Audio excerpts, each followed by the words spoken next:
This is Bad Movies We Love, part of the Shice Podcast Network.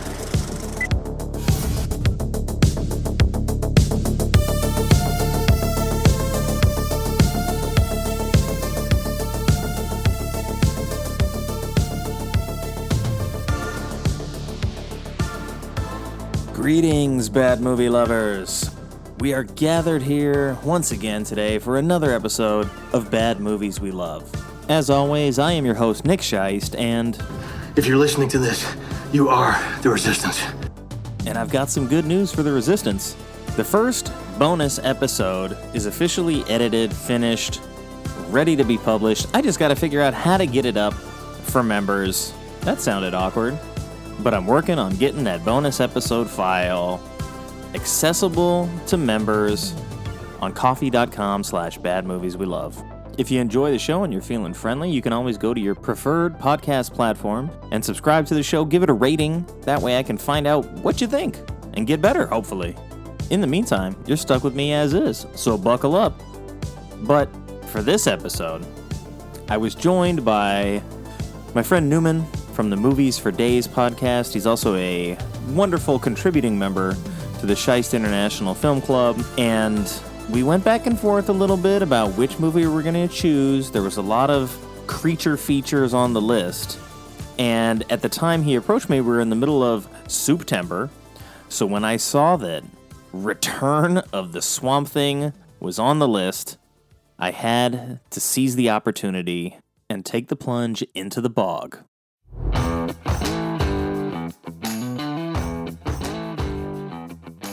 Do not even need to watch the first one. It doesn't even matter. What the fuck did I just hear? Born out the bayou.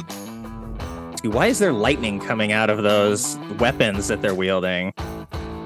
Swamp Thing is just punching everybody. He's punching constantly. He's throwing grenades. They bust out like the regular soda. They turn on some MTV and they're like, porno time. And I don't care how that sounds because they look great. Just reaching down to his waistline and pulling out this phallic fruit. But then she takes a bite out of it. They share a little nibble. Yeah, go ahead. Get bent out of shape, bitch. It's Swamp Thing. We're doing what we want. Damn! Some insurance man's got a massive fan!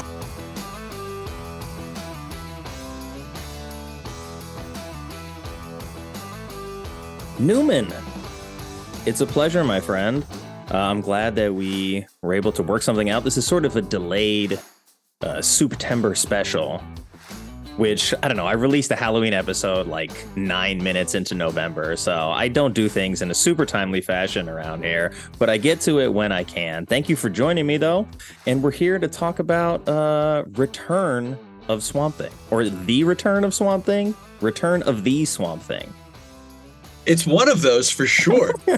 I can't sit here and pretend to be a super fan and be like, yeah, no, I know exactly how the title goes. Because now that you've said all three of them in a row, they sound like any of them would be apt. But I'm glad to be here. I'm glad to be talking about a superhero movie that happened way back in the days when superhero movie was not a big budget concept. You know what I mean? This is like, we're talking like Masters of the Universe. Oh yeah, and that's what we're in for tonight with this movie, and it was such a good time to revisit it and go down the massive internet rabbit hole that I went down of Swamp Thing to get prepared for this. But it really feels like I just sort of let myself get pelted in the face with a bunch of water balloons and said, okay, that's how I'm prepared now. So like I didn't take any notes. I'm game as fuck to jump all up into this Swamp Thing action. Well, I'm glad. And for anybody that is actually wondering or going to listen to this and wants to watch the movie, it is called The Return of Swamp Thing. But this is a sequel to the original Swamp Thing, which I am much more familiar with. But is there a reason that we jumped to the sequel rather than starting with the first Swamp Thing? Let me go ahead and break this off because I was curious if we were going to get into like a Newman, why did you insist on doing this? And I just want to let me peek you all behind the curtain, because here we are on Bad Movies We Love. And, you know, my show is very celebratory, and I am accustomed to just really loving a movie regardless of budget or prestige or critical reaction. So it was a little difficult for me to actually get my head around the notion of like, wait, what's something that's bad? Because I'm constantly saying, no, come on, that's good. What do you mean? And so I first said to you, hey, what about Freddy Got Fingered? That movie's a huge favorite of mine. But of course, you and I have very similar vibes. You've already done it. So I shot you a list. And on this list was Boar from 2017, Grizzly from 1976, Day of the Animals, the sequel, and Return of the Swamp Thing from 1989. And also Misfits of Science from 1985, which might be a movie based on a TV show. I honestly don't remember which came first, but anybody who likes bad movies, you got to check out Misfits of Science. Courtney Cox is in it. Might be her first movie. No, like her second movie? Doesn't matter. It's terrible and great. and you said, hey, Return of the Swamp Thing. The reason I put that on and not the first Swamp Thing, which was written and directed by Wes Craven, and what the music was composed by the same guy who did the music for Friday the 13th. And God, you can tell when you watch the movie. And Adrienne Barbeau and Ray Weiss are fucking in it. That movie is a lot of things. It's not nearly as entertaining as Return of the Swamp Thing. Because I watched them both like in the same week on Tubi. Nick, if I'm not mistaken, we are brought to you tonight by Tubi. Well, maybe one day in the future. We should be, man. It seems like everybody likes Tubi, but, you know, they're free. So I don't know how much sponsorship money they have to go around. But if you're looking for stuff to watch and you've cut the cable at this point, cut the cord, you're trying to get away from streaming services that are upcharging you all of a sudden, you could just watch Tubi all the time. Like, there's so many different interesting things that are on Tubi that I don't think you would ever get bored in terms of variety. Like, there's good classic stuff, there's crazy stuff, there's weird indie stuff, there's all kinds of stuff on Tubi. They have a great selection. Sponsor us, guys. But in the meantime, just check out Tubi if you haven't. It's a good service. And when you're there, watch Return of the Swamp Thing. You do not even need to watch the first one. It doesn't even matter. They tell you everything you need to know. This is Jim Wynorski, who fucking also directed Chopping Mall. So it has this very goofy, irreverent attitude. The design of the Swamp Thing costume and Dick Durock in the costume looks good. Like, this is 1989. And this guy looks fantastic. The way it's lit, the way it's shot. It looks like fucking Swamp Thing walked right out of the pages and onto the screen. But the movie is just goofy. It's super goofy. The music is not Harry Manfredini. It's like the A-Team. Yeah. It has that attitude. Swamp Thing is just punching everybody. He's punching constantly. He's throwing grenades. The henchmen wear these orange jumpsuits that are sleeveless. It's ludicrous. Matching sleeveless rompers. Gotta love it. However, in a jungle setting, this is a good uniform that stands out in contrast against the background and the vegetation. If you were making a comic book, these are some of the color choices you would make. It's super goofy. Heather Locklear is the lead. She absolutely understands what kind of a movie she's in. And the dialogue is so ridiculous, but everybody just rolls with it. There's a moment in the movie where Swamp Thing has just appeared to her and he's done some massive violence on some bad dudes, but she doesn't know who or what this thing is. And he says something to the effect of, just trust me. And she goes, okay. and when that happened, I remember going, boom, that is a microcosm for the whole movie. It's just like, hey, audience, just go with it. Okay. And if you do, you'll have a great time. So yeah, that's why I think this one over Swamp Thing from 82. Because this one is just a wackadoodle, low budget, not taking itself remotely seriously comic book movie from the late 80s that's embracing all of its comic bookiness. Yeah, and there's a lot of like panels that are showcased, I think, during the opening credits, right? So, there's a tendency nowadays with comic book films to sort of leave the goofy, like hyper colorized versions of their past behind and move on to something that's grittier, more realistic. And we did Darkman for September, and I think that was a really good combination of styles of bringing something that is a larger than life idea and doing it in a way that really pays homage to comics of the past and still sort of dialing it in for the era that it's taking place in. And I don't feel too dissimilar after having watched this. It embraces its comic book roots and still does so in a way that fits a lot of the 80s action mold that was taking place at the time. Because this was, what, 89? Mm-hmm. Yeah, it feels like a Roger Corman movie. It feels kind of like a canon film. I think the comparison to Masters of the Universe is pretty apt because the creature design, the effects makeup that they do in this movie is legit, and it's all over the place. There's this whole sequence where we see Dr. Arcane's laboratory where he's been doing these genetic experiments. There's an actual elephant man, but he doesn't look like the elephant man. He looks like an elephant man. There's a dude who's like half man, half wasp. There's a whole bunch of this sort of shit, and it's just fun because that's where the money went. I didn't take the time to write down who the effects people were on this, but I think they did a magnificent job. I will say it too many times in this episode. This movie is fun. It is. And it looks like Neil Martz was the Swamp Thing makeup creator. And that's the only one that's listed specifically, but Vicky Grafe did costume design as well.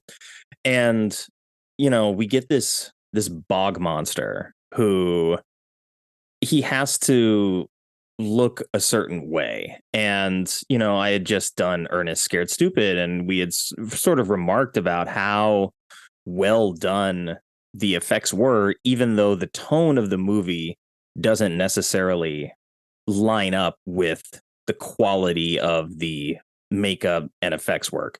So I think this is probably a similar vibe in that way, and that you get like really good classic horror style designs and makeup and effects work, but it's put into a package that is a lot more fun, a lot more light, nothing that's really meant to scare you. But there's a couple moments where they have the kids in there and you get Leechman or Leechman. I don't know. They don't ever say it out loud. So I was only seeing it in the subtitles, and I wasn't quite sure. I think it is Leechman. I would think so. I mean, it's I'm pretty sure. It's John Leechman. He just happened to become a leech. Yeah. But yeah, like we don't hold it against him. The design of his like hooded face and like the breathing apparatus that he's got, like a trunk on his face, all that is done really remarkably well. Yeah, and I think it speaks to something that I'm pretty sure you guys mentioned in your Ernest Scared Stupid episode, that there's an interesting combination of child-focused, family-friendly fare that can still include these dark, frightening, horrific visual elements. And it makes for a wonderful soup that becomes appropriate for all ages, but is respectful enough of its audience. It's daring enough to take its audience to some more chilling places. Your Goosebumps, your Are You Afraid of the Dark? Yeah. And I think that this also kind of falls into a similar category. Yeah, and sort of like a precursor too to a lot of that stuff in the '90s on Nickelodeon.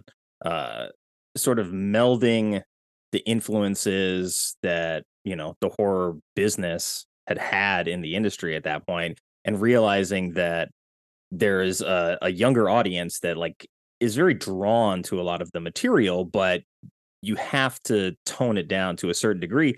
And it's kind of interesting that this movie was the first comic book movie to get a PG-13 rating, because it still strikes me as mostly a PG movie. So I'm curious, what made it PG-13? Well, maybe we'll get to that later, because there is a weird swamp sex moment in this film. But I want to ask you too, because you had mentioned it a little bit before we started recording, but like, what is your relationship to this film? Was it something that you saw as a young kid? Was this something that you came across later in life? Yeah, I don't have a huge history with this movie.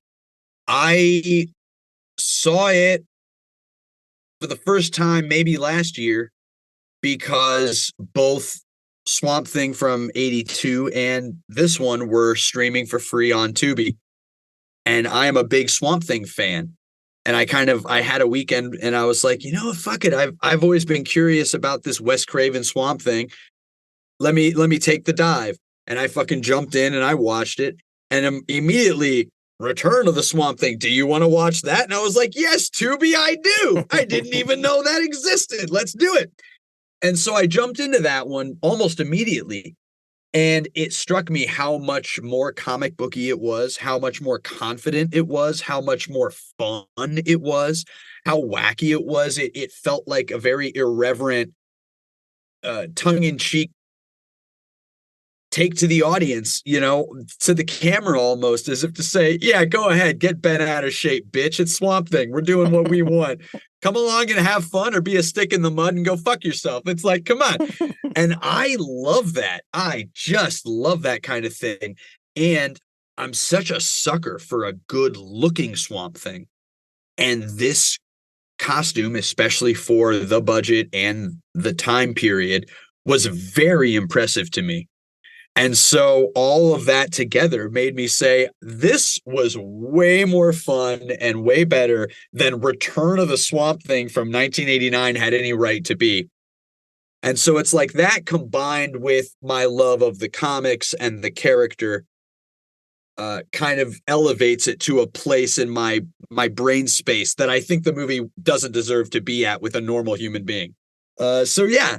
Yeah, that's probably why the ratings are as low as they are. But I guess, what was your relationship to the comics? I mean, I imagine you're close to my age, at least, probably a child of the '80s.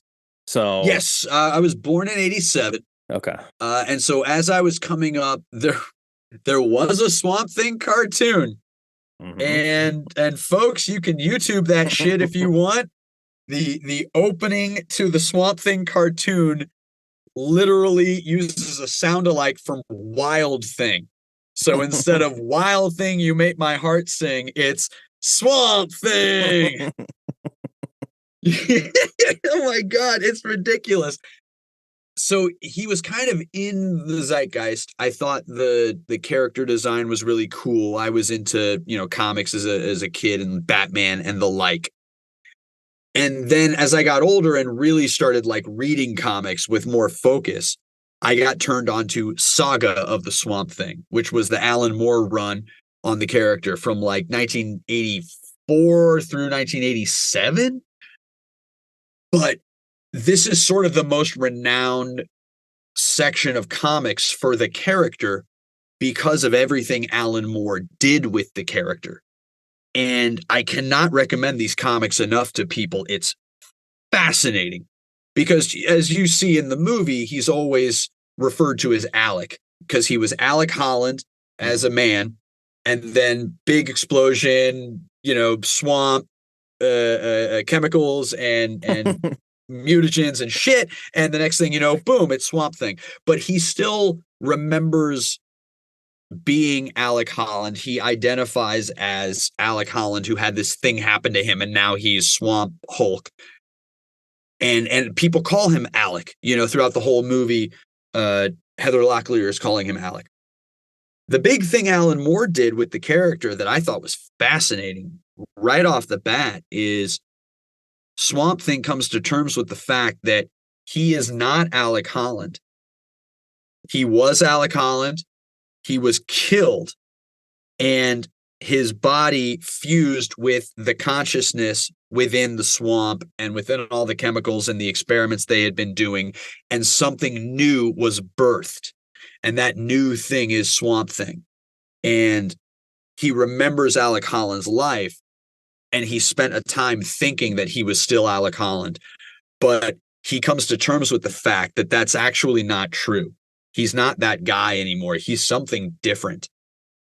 And then as the comic goes on, he finds out that he is actually the natural evolution in a planned out cycle that is run by the Green and this group called the Parliament of Trees. And it's just, I'm not even joking, it's just like the Matrix when Neo finds out that he's like the sixth iteration of the one, and that this has already happened, and that it's just a natural cycle. Swamp Thing is a natural cycle.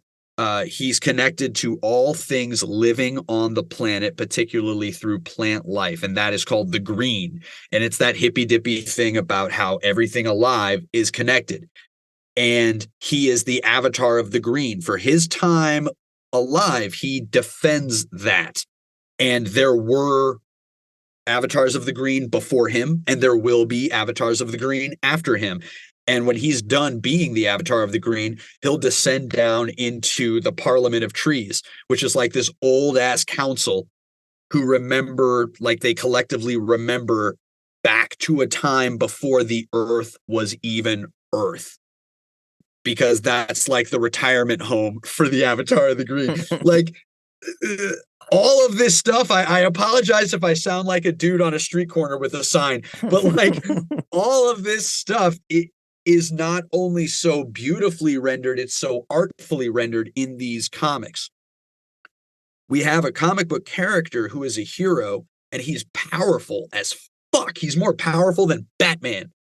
And I love Batman. And what we see time and again is in a Swamp Thing story, he comes up against some violent, awful force. He tries to beat it down. He gets his ass kicked a little bit. He realizes that he cannot defeat it that way. And he finds a way to understand his foe. He finds a way to learn why they are doing what they are doing. And then he finds a way to communicate to them in a way that helps expand their mind and make them realize that what they're doing is counterproductive to their goals. And they're just creating violence and destruction. And they make the choice to stop. Like, that's the cycle. That's sort of the, what is it with a video game pattern that you want? That's your basic cycle of a Swamp Thing comic in these Alan Moore runs. And that for me was so huge and beautiful that a mighty strong hero would win the day through aggressive empathy. Yeah, it's a very cool idea and attractive at the time as well, when, you know, most heroes typically smash things, and, you know, rightfully so. You're reading a comic book, you want to see some things get smashed, but there is this idea of sort of transcendental consciousness that is very interesting. It's very appealing to me personally. It's stuff that I liked in, it doesn't get explored as deeply, but in stuff like Chappie, or I want to say Altered Carbon was the show on Netflix, where essentially like your consciousness gets just uploaded into new bodies. But at some point, like there's the whole ship of Theseus, the philosophical argument about like at what point does the ship no longer be the ship, or is it still the ship when you're replacing all these little parts one by one? And so the further you get down the line, like you mentioned with Swamp Thing, he's not Alec anymore. He remembers being Alec. He remembers who Alec was, and he has a connection to the past because of that. But his active consciousness is no longer the same person that it was in the past. And I really like that idea, and I would like to see more things expand on sort of like the cost of that as you go further and further down the line. And so it's kind of sad that Altered Carbon only got 2 seasons worth, but I understand. There's some animated films I think that also came out under that brand as well that I've yet to check out but are on my watch list. But it's crazy to hear that Swamp Thing mostly wins with what, reverse psychology in the end. In a way, yeah. In a way, it's just, yeah, it's about understanding and expansion. Now, like there's more to it. There's all this high drama and romance, and he like has to descend into the nether realm. But time and time again, if you want to really break it down to your basic bitch gameplay loop of Swamp Thing in these Alan Moore comics, that's really what it is. It's aggressive empathy winning the day after trying and failing with brute force. And it's funny to me that that's what got me into the comics and the character. And then you have this movie where, again, he is punching everyone and everything. He is kicking doors down. He's throwing grenades. He is stuffing grenades down people's pants. He's driving a Jeep while explosions happen all around him. And you know what? I don't fucking care. It's great. It's fun. It's just such a good time. Yeah, that's what I was going to say, is that this movie is very much the opposite of all the things that you described about Swamp Thing, yet you're able to still love it all the same. And that's great because, you know, it's hard to, well, one, it's hard to really like adapt something that is as thoughtful and measured as the storyline that you're describing from the comics, and also like a lot more expensive to kind of tell that story. Whereas like this is a sequel, you're probably getting your budget trimmed a little bit because Wes Craven is not directing this. So you're already like putting this movie sort of up against the wall in terms of like how it's going to start from a little bit further back when trying to succeed. And if you really tried to make it this like heady, super intellectual idea, you're not gonna probably appeal to a large part of the crowd that enjoyed the first movie. It would be appealing to the people that read those 80s comics, but that's not even, I don't think, where the first movie started from so much. Oh yeah, no, it's interesting when you pick out the little details in the movie that do echo to the comics. You know, they mentioned that Arcane, he's working his lab, it's on that plantation, right? Mm-hmm. And that there was like a massive slave uprising and that people said it was haunted. That's kind of neat that they gave a little lip service to that, because there's a whole book or two in the middle of the Alan Moore Swamp Thing run where we are just dealing with the ghosts of tortured slaves from like the antebellum South on this plantation, where like this modern day movie is being shot, but the ghosts are starting to influence the actors and it's starting to create actual like violence and danger. And they kind of have to exercise the wrongs of the past to help put the ghosts to rest. And it's like this whole, you know, couple of book run in the middle of this whole Swamp Thing. And I'm not even sure what Swamp Thing does. I think he's just kind of there while this is all going down. And so, but in the movie, there's just a little bit of lip service given to the fact that, oh yes, there was the slave uprising and a spit spot. Moving on. It does lend itself to one of the weirdest moments of Heather Locklear's dialogue, where Swamp Thing explains to her, like, this was a former plantation worked by slaves. You know, their spirits are troubled. And she's like, well, I can't imagine anybody being upset living in a place as beautiful as this. And it's like, whoa, lady, slavery. Hello. Yeah, drop the ball on that one. The character, it's just constantly moments like that. You know, she spends like her whole opening scene talking to a bunch of plants. Mm-hmm. And like, you know, spraying them because, you know, it's like, hey, people talk to plants and people like plants more than people. She's a vegetarian. It's the 80s. And the whole time, though, she's talking to like her only coworker who is just watching TV and eating soup out of a can and just not saying a word. And I love it because like it feels like the movie knows what it's doing pretty much every step of the way. And so like she's just eating the soup and kind of looking at this wacky ass blonde lady talking to her fucking plants.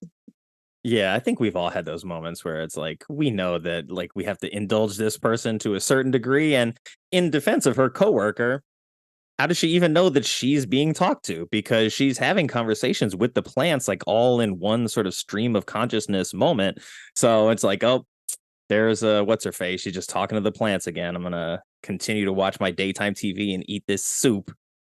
She gives that laundry list of things the plants need. You know, make sure you keep the TV on, make sure the lights are on, water them at this time of day, that time of day. She even has like their favorite TV show. Like, oh, the plants respond better to this particular type of TV. So make sure you leave it on that channel when you lock up for the day. But And then they make a TJ Hooker reference because Heather Locklear was on TJ Hooker. There's a joke. There's a reference that's not going to age like milk. People will know what that means in 5 years.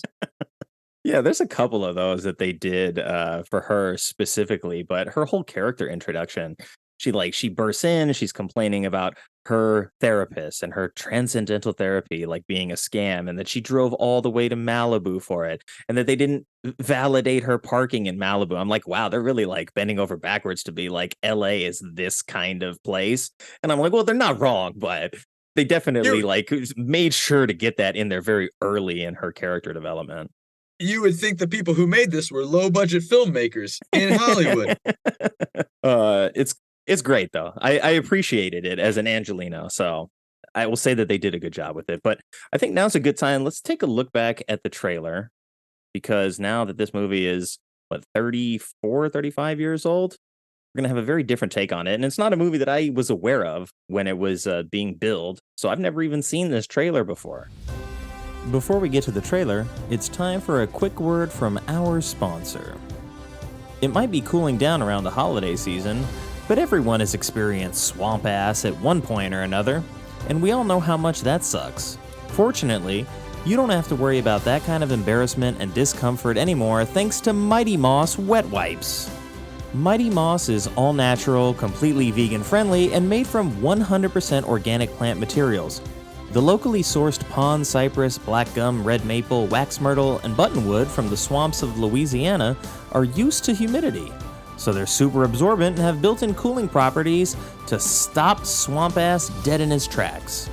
Whether you're wandering around the swamps in matching sleeveless rompers with your buddies, actively fighting crime in the bog, or just attending a formal dinner party at a fancy colonial estate, it's easy to work up a lather. So show everyone that you're the real hero of every southern social event by packing Mighty Moss Wet Wipes. And now, back to the show. All right, let's go. Speaking of Leech Man, The big green guy is back. They call Yeah, he me is. Swamp Thing. You're a plant, aren't you? I'm gonna ask you, why is there lightning coming out of those weapons that they're wielding? And why does Leech Man explode when he jumps in the water? And bring him in. Okay, you're asking a lot of questions. All right? I've got answers for all of them, but we got to do one at a time here. What? The return of Swamp Thing. About time. Get back, Swamp Thing. We need you. This is a good shot with that grenade, huh? Starring Louis Jourdain. What did you do? Damn right it is. They did spend a lot of their budget on the pyrotechnics for this film. I appreciate all the real explosions in this. And Yeah, me I don't too. care how that sounds, because they look great. I mean, you They can start do. a plant and it doesn't get the wrong idea. And Swamp Thing. But I Thumbs can't up, give baby. you the kind of love you want. Why not? I'm a plant. That's okay. I'm a vegetarian. That was like that Bewitched gag with Will Ferrell and Nicole Kidman. The return I'm a of witch. Swamp It's okay. Thing. I'm a Clippers fan. He's turning over a new leaf for love. Oh. He's turning over a new leaf for love. Yeah, it's Yeah. kind of crazy that they wanted to like make this a love story and just be confident that like this is the direction we're going. We're gonna take like a hot blonde from LA. We're gonna send her down to the swamp in Georgia, and she's gonna fall in love with a bog monster, and she's not even gonna think twice about it. You know, he says, this will never work. I'm a plant. She says, it's okay. I'm a vegetarian. In the book, there is her hair is white. I mean, it's like storm white. Abigail Arcane Abigail Cable, that's a whole thing. They do fall in love, and they refer to each other as husband and wife. And there are a lot of rich, beautiful stories about the two of them. This is not a good faith representation of that, but it fits with the tone of the movie. So I kind of just don't care. Because, yeah, it's ludicrous. And, we saw our great Little Rascal rejects at the beginning of the trailer. We didn't even talk about them. I love these little bastards. We meet these two kids. They're dumping out a box of porn because back in the day, you had to have a parent who had a collection that they thought was hidden well, and you had to pull it out when they were gone and your friends were over. I mean, if we got any Gen Z listeners right now, you have no clue how good you've got it. Not because we went to war, but because we didn't have internet porn. Okay. You used to have to fight for your porno in magazines. You had to get somebody's stash. So but yeah, they bust out like the regular soda. They turn on some MTV and they're like, porno time. It's adorable. It's so good the way it's shot, because it's as if, it's as if they're just having the night of their lives. Like, yeah, man, we're going to do it up right. And it's like, when you're that age, to have that much porn at your fingertips and no parents around. Yeah, you feel like you're on top of the world. Yeah, it certainly also sets the tone of the movie like decidedly younger than I would say that the first one was, but the first one is also PG. So maybe it's like the little things like that push this up to a PG-13, but this one still feels more aimed at kids than the original. It definitely was, like after this movie, we had the TV show with the same actor playing Swamp Thing. There was the Swamp Thing cartoon. I honestly, especially as I was watching this, it reminded me of like if RoboCop was the TV Incredible Hulk, with Lou Ferrigno. Yeah. It's like if you put those two together and made it a big green monster in the swamp. That's kind of what you got here. It's just he's punching people, he's throwing grenades, there's explosions, the bad guys are trying to do a thing. There's a girl, and we want to protect the girl. The bad guys want to kidnap the girl for reasons. We got to save the girl. And in the process, more punching and explosions, and we did it. And are you still a man? Are you a monster? It doesn't matter. I'm here to do good, and maybe I'm both. Like, seriously, the parallels to RoboCop are ridiculous. Yeah, all the way down to sort of like the death, the resurrection, sort of like what that means to who you are as a hero as well. And we should at least acknowledge just how much changed over the course of the 80s, because a PG rating in 1982 is not the same as a PG rating in 1989. There was a 7-year gap between these movies.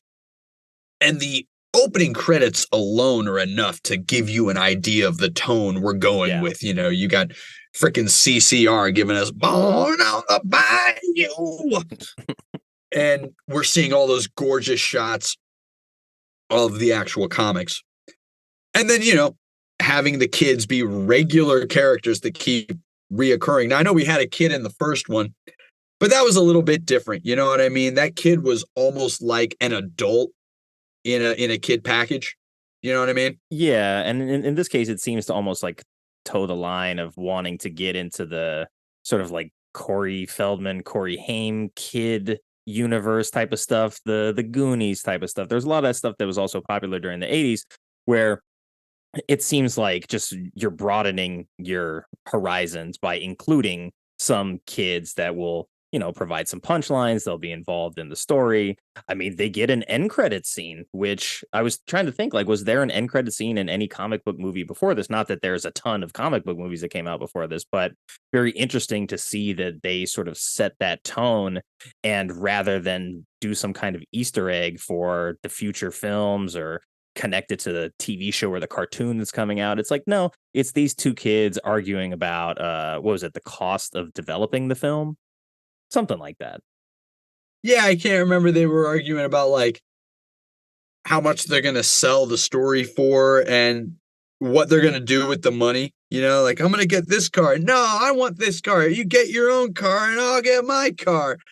Yeah, they're like slightly older versions of, did I say virgins? Versions. They're probably virgins as well. They're definitely virgins. No, they're slightly older versions of the Little Rascals. Yeah. Or for that matter, the kids from Monster Squad. Oh, yeah.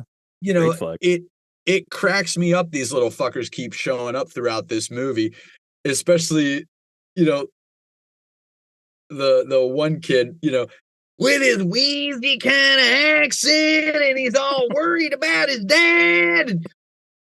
When shit cracks off and like every trailer home in that fucking little park just explodes. It's just, oh, that one blew up, then that one blew up, then that one blew up.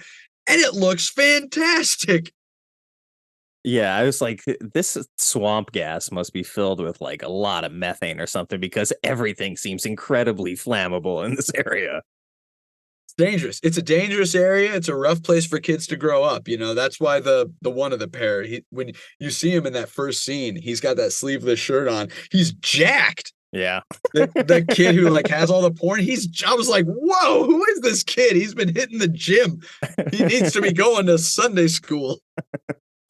Well, I had asked you some questions during that trailer too. And, one of them was about the sudden appearance of lightning, or at least at the very least electricity, in these random weapons that are picked up by Leechman and Swamp Thing as they get into like a sort of impromptu sword fight with giant metal rods. But I don't remember lightning striking either of them. Yeah, so let's remember that in the original Swamp Thing from '82, we don't get a monster versus monster fight until like the end of the movie. Yeah. After Dr. Arcane has injected himself with serum and turned himself into a creepy, weird monster with eyes that don't move or change in any way, which was kind of distracting and sad, but everything else was cool, so I went with it. This movie says, we're not going to do that. We're going to get you into some monster versus monster action right off the bat, homie. And if they're going to be whacking metal against each other, I mean, they're not chainsaws. It's not Mandy with Nicolas Cage. We've just got the metal and the rain. We need to add a little oomph to this.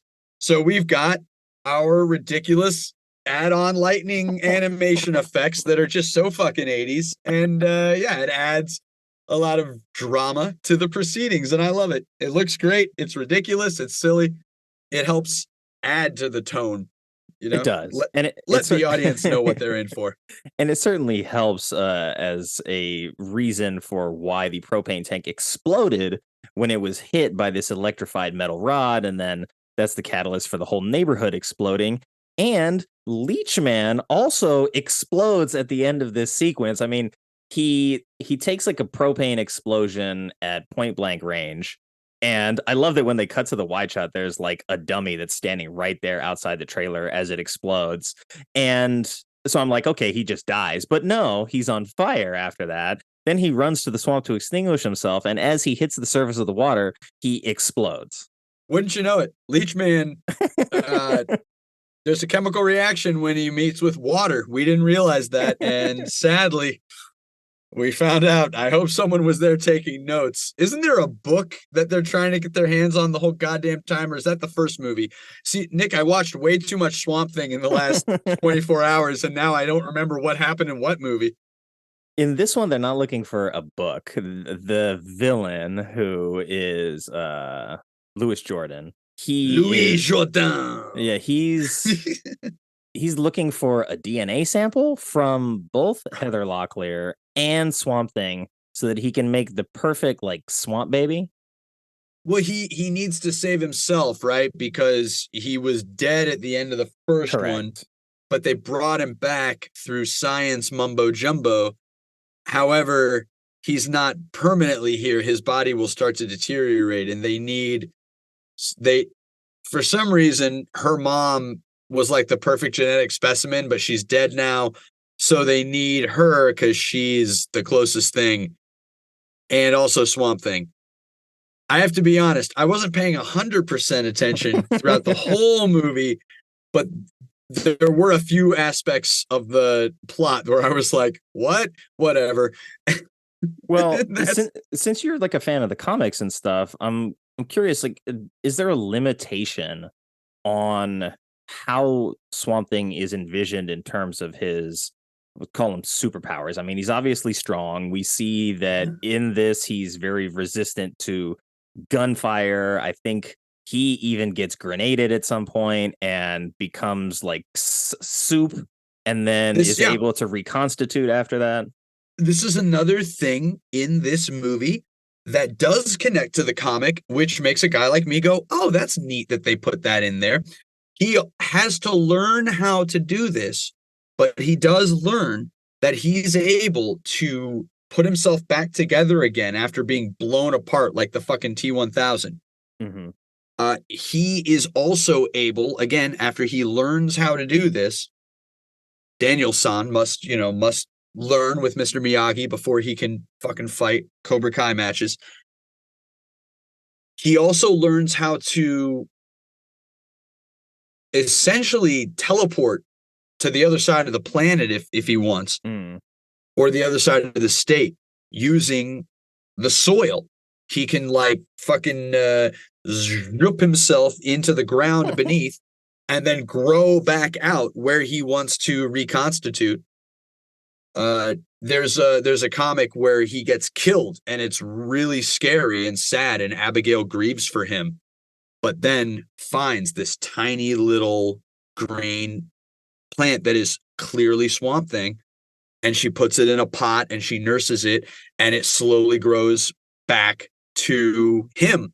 And it's the first time he's had to regenerate from nothing, and he's like, wow, that was really fucked up, but now that I've done it, I know I can do it again. He can grow himself. He can communicate with other plants. There's a whole comic where Abigail is put in jail in Gotham City for reasons that I don't need to go into. And Swamp Thing essentially takes the whole city hostage. He influences the plant life throughout all of Gotham City to just take over. It grows so much that traffic is at a standstill. Buildings can't be entered. And he just keeps doing, and like society cannot function because there is so much plant life just taking over this huge city.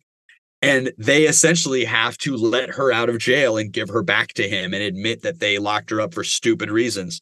So yeah, his abilities are pretty substantial. I mean, he's got godlike powers, you might say. But as a character, he does have to learn how to use those.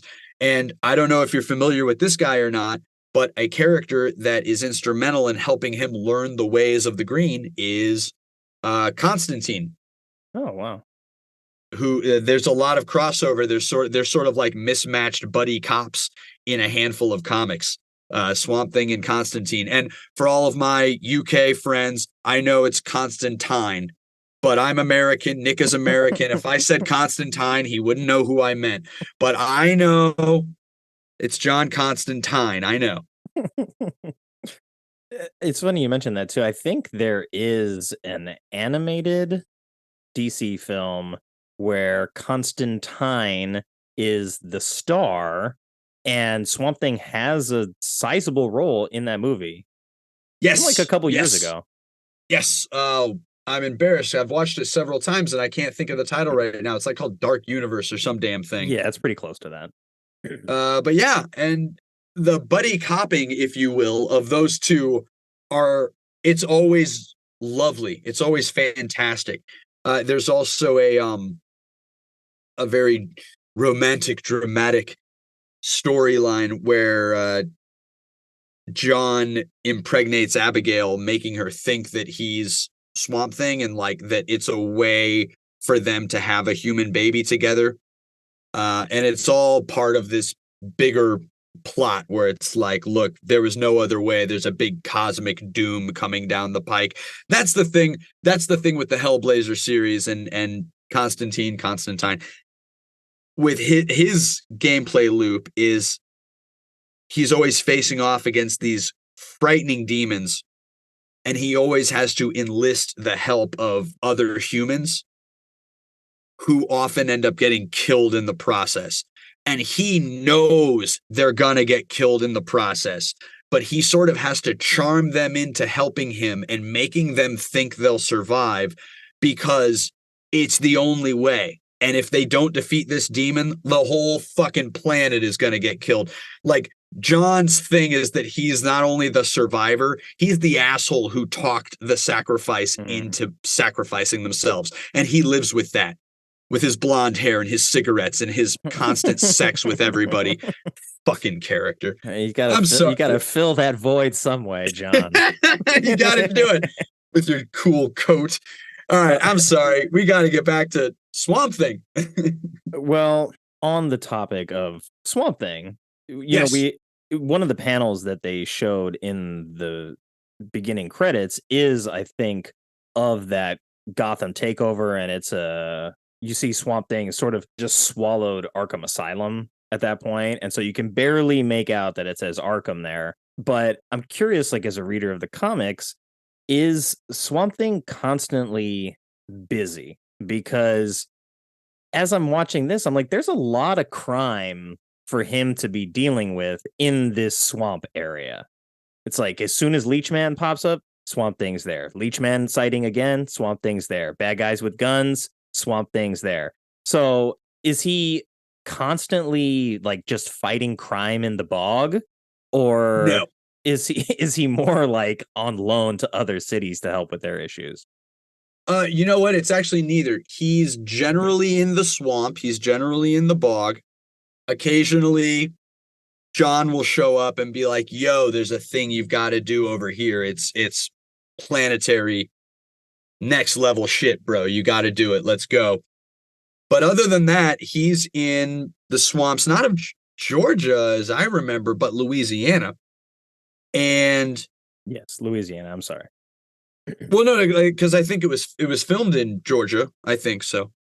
At any rate, he's dealing with his own existential journey. He's dealing with weird gothic horror that comes about because of the sort of generational trauma that has kind of instilled itself into the land in this place, you know, in the deep south, in the swamps. And occasionally dealing with interdimensional, otherworldly, like hell dimension shit that will have an effect on the earth. And then also occasionally dealing with, kind of personal enemies, Matt Cable, Arcane, Woodrue. So, yeah, no, because he definitely has time to just sort of contemplate his existence, and we take that journey with him as well. So, yeah, the movie is like there's this one dude causing all sorts of crazy shit, and it's just happening constantly. That's good for a movie. That's not really reflective of how the comics are. Yeah, and especially for sort of not just an 80s movie, but an 80s superhero movie. Like, you need a particular type of villain, and you need good hench people. And we get some good ones in this movie. Yeah, we do. Who are these? Can you remind me these actors? Because his top two hench people are just terrible, but they are so great in the ways in which they are terrible. We get Joey Segal is Mr. Gunn, who looks like they imagined like a Cajun pirate. You know, he's got the particular hat. He's also wearing the romper, but I think his romper comes with sleeves that are rolled up part way. I'm so glad you mentioned that, because I was totally going to say he is distinguished because he's got the beret and he's got sleeves. He's the leader. And then Miss Poinsettia, right? Yes, she is. I think she's one of the like scientists because that's like Gunn's girlfriend or his partner there. But then we also get Sarah Douglas, who was Ursa from the Donner Superman films. So Right. we get to have her as she's Arcane's woman in this case. So she's like sort of his right hand in that she's a little evil. She's also a scientist. She's helping with the restoration process. And then you've got like more of the underlings that have the guns and go out and actually like do the fighting. This is also where this movie reminds me of Superman 3. Hmm. With Richard Pryor. Yeah. This movie is wacky in very similar ways, and I enjoy this movie in the same way that I enjoy Superman 3. Who do you have the cast in front of you? Who is it Yeah. that plays Miss Poinsettia? Because that's Monique Gabriel. Monique Gabriel is ridiculous. This woman is a treasure. She's been in a few of Wynorski's movies. She was in, what was it, like Death Stalker 2 or some Yep. damn thing. And what was it? Evil Tune or Dead Tune, something like that. It looks like she was in, at least from what I'm seeing listed here, aside from Death Stalker 2, it was a lot of like late night Skinamax type of movies, like Emmanuel 5, Silk 2, Planet of the Erotic Ape. Yeah, look, And we are not going to besmirch this good woman's name because when she is on screen acting in a scene, her eyebrows do like 90% of the work and you just can't look away. Hey, expressive eyebrows go a long way. Oh my actual goodness. It's just a joy. It's a joy. And her and Gunn end up in this one scene in particular that it's a Jaws knockoff or a Jaws parody scene almost, where the two of them are comparing battle scars, right? And it seems like they're very like contentious between the two of them, but it's like the way that they flirt as a pair. Yeah. Have you ever seen Lethal Weapon 3? Yeah, I have. You remember that scene? That was like Mhm. the same. It was like the same thing, but done well. Whereas, Yeah. here it's the same idea. Like, just like you were saying, it's the Jaws thing where they're comparing scars. But whereas those guys were realizing, this guy's all right. We're going to be pals. In this situation, it's like, ooh, you're all right. I want to have some sex with you. Again, Not like there's a giant bog monster on the way to fuck everything up for you guys, but you know what? We get example after example of how these are the worst hench people ever. They are terrible. yeah. Arcane, maybe he's good at like genetic manipulation and splicing stuff together, making abominations. He's not good at hiring security. Indeed. I think he cracks a joke about that as well, that like, oh yeah, so like so much for security. And it is this thing of, I don't know if it's like become a trope at this point, but we talked about it when we did Superman for Film Club, and that like Lex is a genius, or at least we're being told that he's a genius, and he's formidable enough to be a thorn in Superman's side intellectually. And we get Lex surrounding himself with the Otis character. Like, maybe it's a way of like showing that this guy is a genius and that the average criminal is kind of just like a bumbling buffoon. And it does take a certain level of evil genius to get to that next level to become like a super villain. Well, the other thing, and it's very tropey, but I think it was done well with Gene Hackman. I think it applies to Lex Luthor. And I think it applies to this version of Arcane. These genius villains also have an ego. Yes. And their arrogance is a flaw. And I believe it is that arrogance and ego that leads them to get people next to them that are just dipshit yes men who make them feel even smarter by sheer comparison. There's an old saying, if you're dumb, surround yourself with smart people.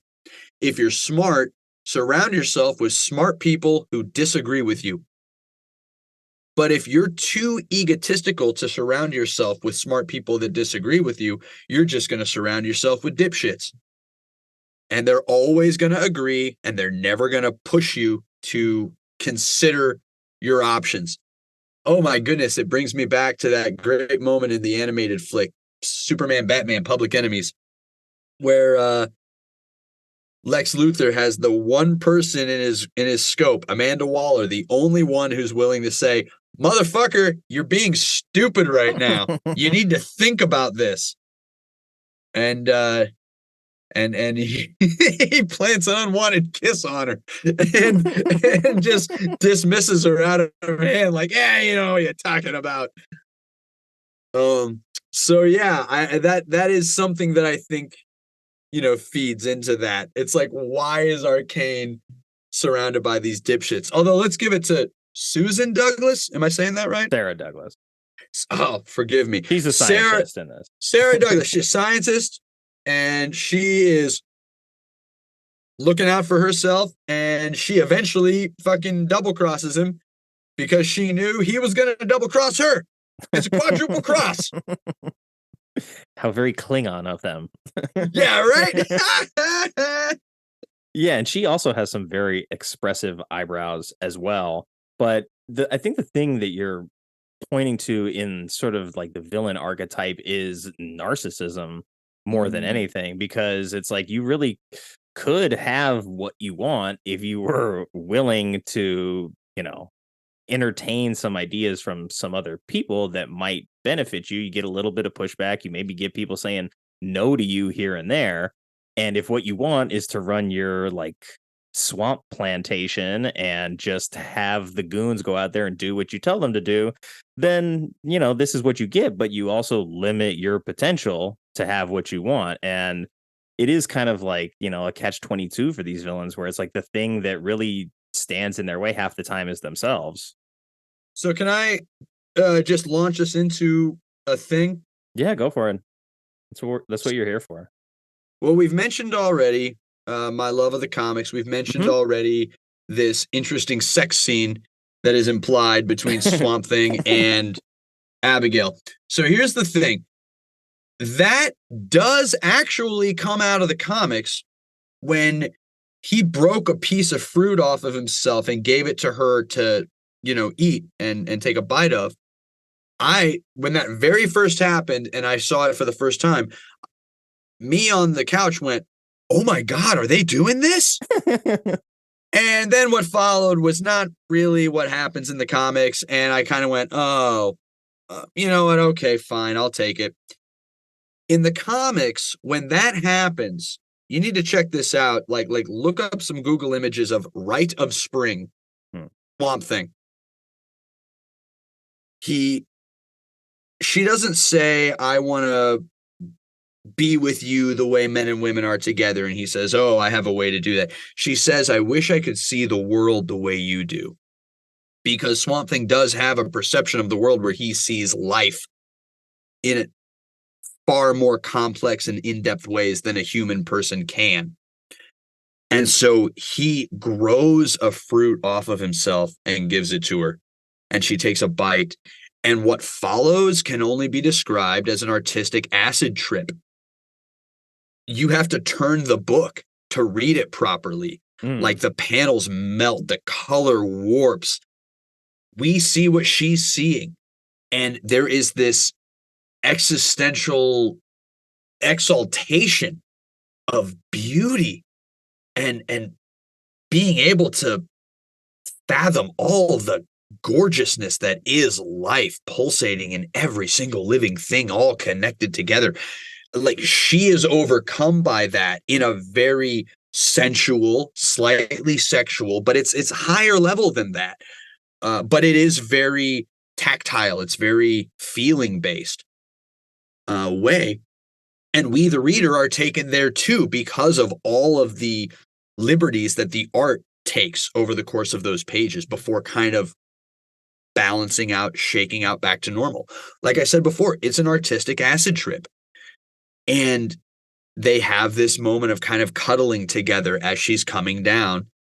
And she talks to him about, like, my God, is that what it's like for you all the time? I can't even believe it. And he's like, well, yeah, but you're a human, so it's a lot for you. You know, it's not it's different for me, but yes, it is like that. And yeah, that's what we're talking about when we're talking about the sort of great Mother Earth spirit. We're talking about something that's so massive a human being cannot comprehend it for more than a little while. And when you do comprehend it, you're tripping balls. So it's weird because I don't know. I feel like some whiny purist would be like, the movie ruined it. They cheapened it. Meh. But I don't know. I was kind of excited to see that they even hinted at it at all, because it reminded me of that book and it made me want to tell people about that book, because that for me was a moment in comics where I was like, holy shit, comics can do this? Yeah, and I think with Swamp Thing, we get a character who's like, even though he's like an Earth being, right? He is almost like a cosmic entity in the fact that he is the planet in a way that Ego is in Marvel. And you have this like living consciousness of the planet, and his representation of that is particularly interesting. And I mean, this is a low budget film. It was made for like $4 million, you know. Its tone is not capable of grasping the magnitude of what you just described from the comics. So they have to take things a little bit differently. But I think because of him being like a cosmic entity and having this this sort of like universal consciousness, this shared consciousness with the rest of the plant life and the planet itself, and sort of this connection to life. And then we get this moment where what's really happening is like they're sharing a consciousness, and it allows them to connect on a level that is more close to her experience with humans. And like she is able to envision him as a human, and they're just sort of existing within one another's minds. And in fairness, this, given the budget, given the time, you know, given the fact that it's the 80s and what the tone of this movie is, that's not a bad representation of what you mentioned from the comics. I think for someone like me who is unaware of this particular moment in comic book history, that I see him just reaching down to his waistline and pulling out this phallic fruit that I don't know where this came from. Why is it shaped like that? I'm like, what is happening here?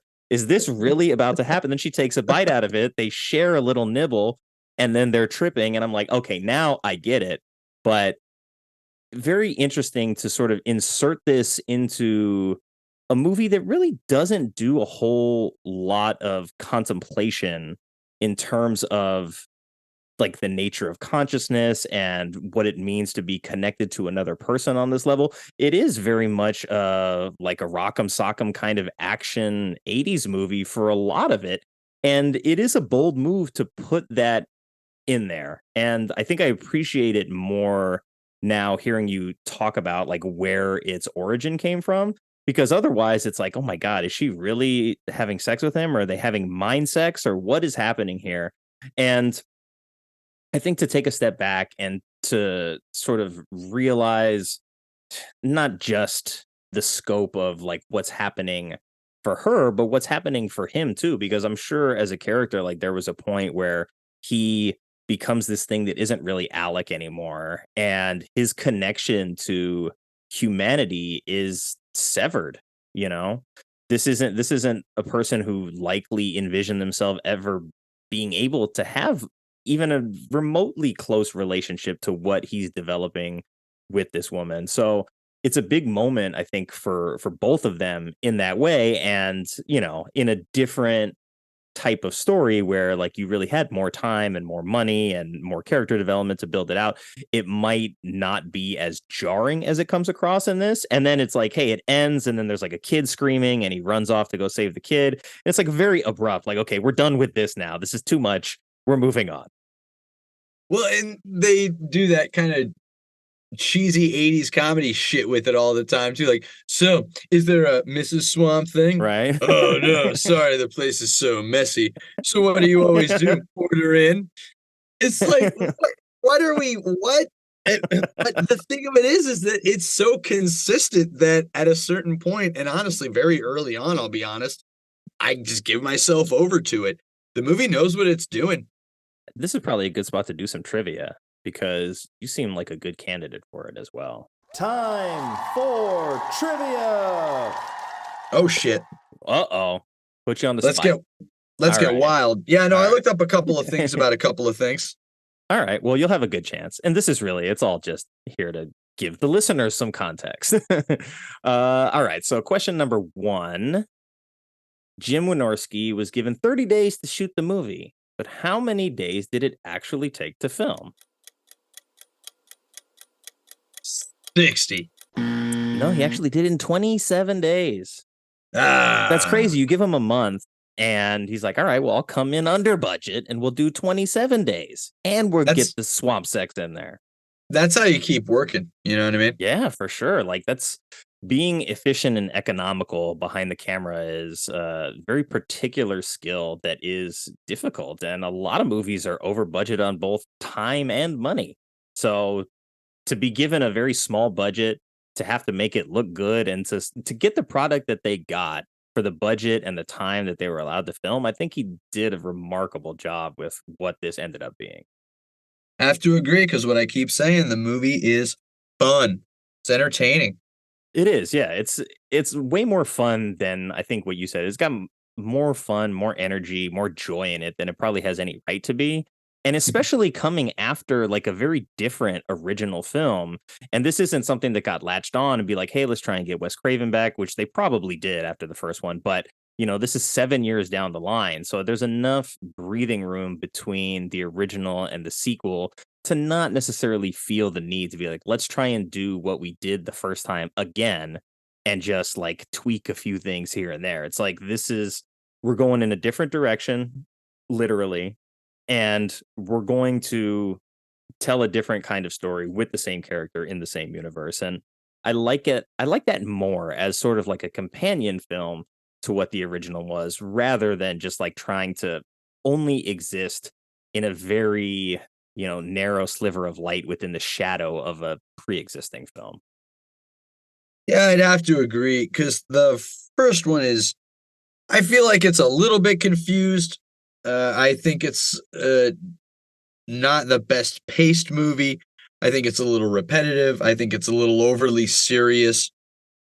It's not that the movie doesn't work. It's just that I feel like the sequel, you might say, was a bit of a course correction. And for my taste, it was in the right direction. Yeah, I could see that. We'll go on to question number 2.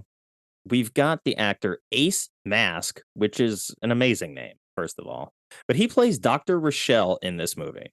He also played characters of the exact same name in which 2 other movies? Also, Wynorski movies. The son of a bitch. They were indeed. Thinking he can make his connected universe. The titles I do not have. Hit me. One of them is Not of This Earth, which I think is another 80s movie. And then Ghoulies 4, which I've seen Ghoulies 1 and 2, but not 3 or 4. So I think I need to make the jump and start checking all the Ghoulies off the list. I try to watch a new franchise every October. This last year I did The Prophecy. The first 3 have Christopher Walken, and there's 2 more after that. Wow. Yeah. You got through all 5? I watched all 5 within the month of October, and let me tell everybody, watch part 1 and then stop. Yeah. I mean, I remember the first one. I remember enjoying the first one. And I think first one kicks ass. Yeah. And then I think I saw like some of the second one, and it was on cable, and I was just like, this isn't like doing it for me in the way that the first one did. And I never even investigated like 3 through 5. Oh my, just don't rewatch the first one and consider how much connective tissue there is between that movie and Fallen, starring Denzel Washington, and it'll make you appreciate it even more. Yeah, Fallen's a really good one. You got John Goodman in that one as well. Oh, that movie fucking rips. Yeah, all right, I'm sorry. We're doing trivia. Totally fine. Question number 3, third and final question. said Swamp Thing is a DC Comics creation that ran as a standalone series in the 70s and then again in the 80s. But what is the first appearance of Swamp Thing? This is definitely not related to the movie. This is just a Swamp Thing question. EC Comics. House of Amazing Terror. Pretty close. It was House of Secrets, number 92 in July of 1971. And then he got his own original series following that in 1972. And that first series ran for 4 years from 72 to 76. Courtesy of Len Wein and some other dude. I can't remember the other guy's name. Yeah. And, we've talked about Superman a couple times here. And there's like a surprising amount of connective tissue between the two of them as Dick Durock became the first person since Christopher Reeve to reprise the role as a DC Comics hero on film, as well as Sarah Douglas starring in both of the Donner Supermans. So it's kind of weird that, it is a DC movie, but is it before they're doing like DCEU stuff? They're not really like trying to make this all one thoroughly connected universe. This is more of like a snatch and grab, like let's see what we can take and turn into a profitable movie here, not let's try and have like Swamp Thing versus Superman 5 years from now. Yeah, no, this is like Corman's Fantastic Four. Like this movie is doing what it can and it's looking to make what it can, and we're looking to move on. Like superhero movies were not the fucking tentpole industry that they are now. Honestly, I like seeing these kinds of superhero movies a bit more. They're a little less samey, and they had to be more creative in more interesting ways. So that's its own fucking soapbox. Shoot, you look at the Christopher Reeve Superman movies, like if it wasn't for Christopher Reeve kind of pushing for it, the fourth one wouldn't have even happened. And they were diminishing returns all the way down the line on those. And, it wasn't until Batman in 89 that we saw something superhero could be as big as Jaws, taking itself seriously. Could be as big as Star Wars, taking itself seriously. And so I don't feel like Return of the Swamp Thing is even trying. This is like Toxic Avenger. This is like Attack of the Killer Tomatoes, but with just a bit more on the budgetary side for makeup effects. This is a little Killer Clowns from Outer Space attitude. Yeah, well, speaking of Toxic Avenger, that was a title that popped into my head several times while watching this movie and just thinking about it in general. And there is a live action adaptation of Toxic Avenger that I don't know if it's next year, because with all the delays that happened because of the strike, I'm not sure what the timing is for anything anymore. Peter Dinklage one, right? Yeah.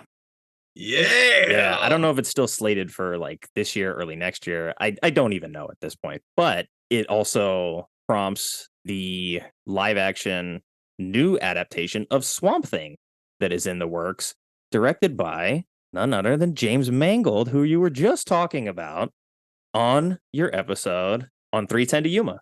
That's right. I didn't even know James Mangold was doing a Swamp Thing project. That's amazing. Yeah, he signed on. There's a couple other films that he needs to finish before he actually gets to make Swamp Thing. But yeah, I just read that today. So little interesting anecdote, since I was listening to your show this morning while I was driving around doing errands. And then I come home and I start researching and I see, hey, what are the odds of that? Super freaking duper. Yeah. Oh, that's exciting to hear.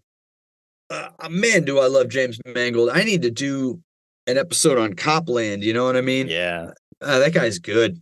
Yeah, I think I was listening to probably Movie Friends, and they were talking about Copland being surprisingly good, and I think they were just remarking on being surprised that Stallone could actually like dramatically act and hold his own with like the Harvey Keitels of the world in a movie. So I'm pretty sure it was Movie Friends, but I don't want to shout out. We love you, Seth. We love you, Michelle. We do. And I don't remember what episode that was. Now that I'm in the car a lot more and I have to drive a lot more, it's like it just puts them in the roulette chamber, and we'll see which one pops up. So I don't know which episode I'm listening to most of the time when I pull an anecdote like that out of thin air. So, but because you were just talking about your appreciation of 310 to Yuma and all the things it does well, and you're a Swamp Thing fan, like, what do you want to see James Mangold do with this property? Oh shoot. Dig into the gothic horror nature. Dig into what we were speaking about before. A character who learns that brute force is not the way, that understanding is the way. Coming to see your opponent's point of view and speaking to them in a way that they're receptive to, helping to open their mind to the idea that what they're doing is not achieving their goals, is only perpetuating more violence. If you can actually find a way to actualize that, on screen, give us some very real romance between Abigail and Swamp Thing. I think in today's climate, that could play very well when you use it as an analog for non-traditional relationships and people. It's like, the idea of, hey, love is love, and you don't have to understand it, but it's not hurting you. So just respect it and fucking acknowledge it and leave them alone. Let them be who they are, man. I feel like that is something that really could work if it's done right. And we have the technology to do it, so let's embrace some of the more funky visuals that the comics bring with it. And while we're at it, bring in some of these excellent creature sort of effects and makeups and costumes and designs like we saw in this movie, honestly, because Swamp Thing does go to some fucked up places when it comes to the creatures that he will encounter. Yeah, and oddly enough, a lot of the things that you mentioned wanting to see, I think, are things that you praised about Mangold's handling of 310 to Yuma, especially sort of the character positioning and how it is. That story in particular is really about this outlaw who is maybe not quite at home in the world of outlaws, even though he's the best of them. And the more he's exposed to Christian Bale's character, the more he begins to understand the value of what Bale is doing. And so it does like slowly changes his mind over the course of time. So just like listening to all that, I think Mangold's actually going to be a really good fit for Swamp Thing, especially if he like dives into the source material and kind of hones in on the strengths of what the character does. I think he has shown the chops that he can handle it and do it particularly well. There was never any hope for Indiana Jones 5. So I'll never judge him for that. Every Mangold movie I've seen other than that one has been an absolute banger. So I'm down like a clown to see what he does with the Swamp Thing property, because that's the other thing of it. It's like, look at this movie. I mean, it's fun and it's a great time. We're talking about it here and I'm celebrating it, but it's not a good Swamp Thing, representation. I have not seen the most recent TV show, so I really can't speak to how that show does the character or, the story or any of that kind of thing. But I think it's easy to say the best version has not been done. And if anybody was going to do it right now, I'm pleased as punch that they've selected Mangold. I really hope it all comes together and I get to see it on a big screen. Yeah, and I think if we get, success from something like Toxic Avenger, which at least is further along in the production process, we'll have a much better chance at sort of like renewed zeal over something like Swamp Thing, where you get a bigger crowd swell, more support at a smaller level, rather than it being like, here's the new like crown jewel of whatever we're pumping out at this time, and you have to watch it and love it because it is the newest entry into the thing that we're doing. It's a very different model than the MCU has done so far. And like love the DC movies or hate them, the one thing that they did better, I would say, than the MCU was that they let their directors be individuals in making their films. And maybe that was to the detriment of their overall cinematic universe. But I like the idea that, like, we want our filmmakers to come here and make their version of this movie, not just be like a name on the masthead in order to drive people to seats kind of thing. And it felt like Marvel started to go that direction, once they were popular enough to really like wield that kind of power in the industry. Yeah, I have to agree. There's a lot of criticism about the MCU and how a lot of the movies are like samey. And the reason that criticism is there is because it's true. And it's nice that, love it or hate it, you can have a studio that is sort of saying like, okay, let the artist come in and do what the artist wants to do, because we're going to have lots of different things and that will attract lots of different viewers. And the people who dig it will dig it intensely, and that will add up and that will work, as opposed to this kind of Disney strategy of just McDonald's effect where everything is just the fucking same. And we can count on the same amount of engagement if we just keep it all the fucking same. Well, it's like as you're working towards something where it's like, hey, we've got this idea for a movie that's 20 films down the line. So we're going to need you to sort of toe the line and keep everything on par until we get to that movie that's 20 movies down the line. And then we'll figure out sort of like how everything's going to shake out after that. Which is ludicrous to begin with, because society is mutating so rapidly, you cannot for a second predict the business or entertainment realities of 3 to 5 years down the road. Okay, this is totally what I was fucking getting to. Toxic Avenger. Our hero is a janitor, right? A member of the working class who has like the shittiest job, quote unquote, that most people can imagine. And he has been poisoned by industrial pollution and sewage. Now, in 2024, let's just call it, even though we're not quite there yet, what a perfect hero for the mass populace to get behind. And he's being played by a dwarf actor, the most famous dwarf actor in the country, probably the world right now, right? It couldn't be more perfect. And I feel the same way about Swamp Thing, Avatar for the Green, a symbol of the connective tissue of all life on this planet, right? It's not about different countries or nationalities or cultures. It is about life, all life, human and trees and sea otters and fish and fucking everything, right? And this is a creature that is steadfast against pollution and evil and destruction in all forms. And it wants to find a gentle way to just make those things stop. Again, could not be a better time for a hero like that to be sold to the public consciousness. You know what I mean? Yeah. And if there was ever a time where, let's say, Disney's grasp on the superhero industry was vulnerable, now seems like that time. We've got The Boys, which is a non-Disney superhero product on Amazon, which is very good and very popular. We're going to get Toxic Avenger. There's going to be pushback to the sameness of what we've been experiencing since, what was Iron Man, 2008, I think.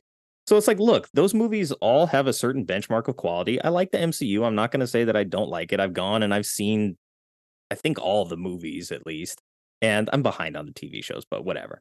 They're not going anywhere. And so I think, like, if there was ever a time for DC to strike, this deal with bringing James Gunn in might, whether or not like it ends up working out, the timing is probably as good as it can be. And then in what he did in Guardians 3 to close out his time with Marvel, like, there's a very easy out for him to be like, make the company movie, take your paycheck, do the thing you need to do to connect it to the other movies and just get out of there and go start fresh at DC. But he didn't do that. What he did was he went sort of back to the beginning, stripped away all of the unnecessary outside MCU stuff, and really just made a movie about the characters that he cared about and the actors that he had worked with. And so in that way, it felt like very different than the rest of the MCU, and it was received pretty well too. So are you confident in like James Gunn now helming DC and some of their properties at this point? Oh yeah, I like James Gunn quite a bit. The Guardians movies were generally upwards of my favorite of the MCU flicks because they felt like they had a more singular, defined, and consistent identity. And yeah, I think this also speaks to where the cultural zeitgeist is. We don't like our old heroes anymore.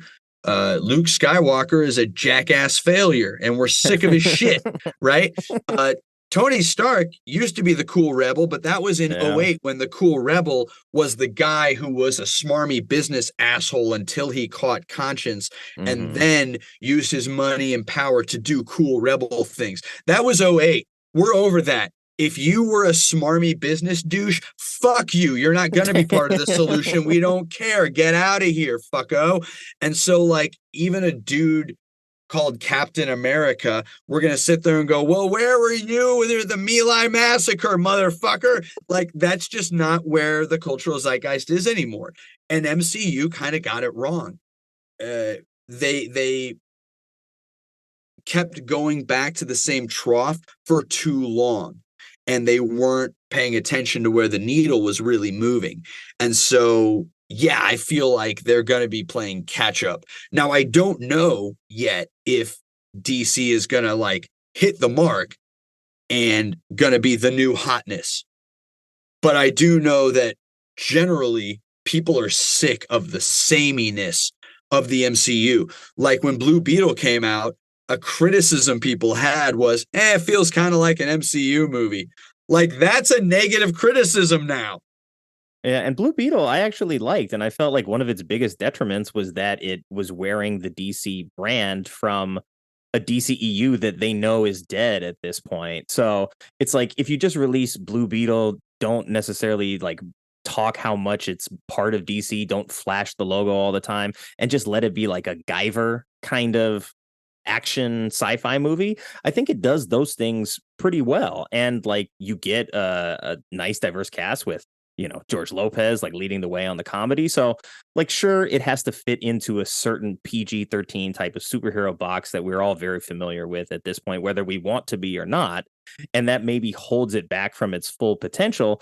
I think we've entered a weird place where, like, I mean, superhero fatigue is definitely real in terms of like people going to the cinemas, and it's this thing of like, they know that the properties that have shown up on the streaming service have sort of underperformed, and then rather than try to understand why they've underperformed, it's like, oh, let's blame our audience for like not getting it, and it's like, oh, that's going to work out real well for you. So like I said, I think it's probably about as good a time as ever for DC to maybe take the baton and run with it and take us in a different direction for heroes, get into some of the blue collar stuff, some of the Swamp Thing stuff where it's like very much a grounded earth level kind of character, and take us away from the godlike hero worship that we've had in so many of these other stories.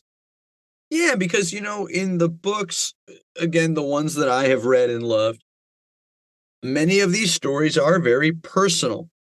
And I think that's where people are at this point. I think people are in a very personal place where they can't really conceptualize global threats and global anxieties because those are so omnipresent and they are so debilitating. I think people are more comfortable with personal stakes and personal crises, and they get a little more wrapped up in them. Like, I just think that's where we're at as a culture right now. And I think something a little bit more personal, a little more romantic, a little more gothic is going to appeal to people very well. And I think James Mangold is a director who just understands relationships. He understands the human condition. He understands human patterns. Everything he's done from Copland through Identity and onto 3:10 to Yuma, which you know damn well, sir. I thank you for shouting it out. Starting off my November Western month. Yeah. I am a big fan of that movie, and I'll sing its praises all day long.